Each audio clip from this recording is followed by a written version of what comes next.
mag-house tour ako sa bahay ni na Ate Maria, yung walang pera. Kitchen pa lang yan. Karugtong nang nakita nyo kagabi. Karugtong, ha? Kusina.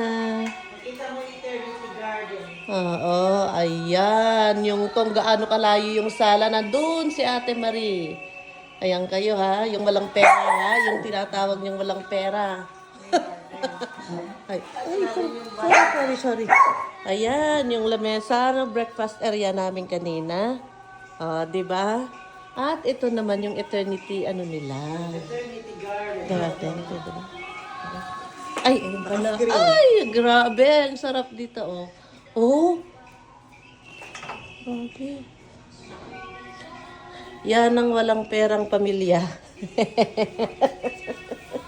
Okay.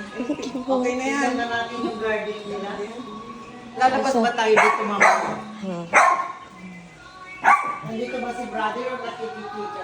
Ayan, nanonood kami kay Sir Alpha habang ano, kayo ha?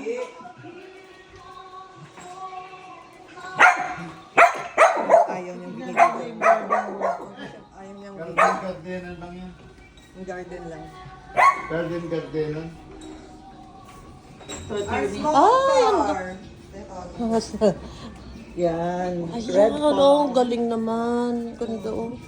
My brother Oh. take care of it. Meron akong ganito, oh, pero namatay. Pero sa loob ng bahay, ayun, lulusog. Kailangan napaparawan minsan kasi yan. Dati Rubber nilalagay tree ko. yan. Pag nilalagay ko doon sa loob,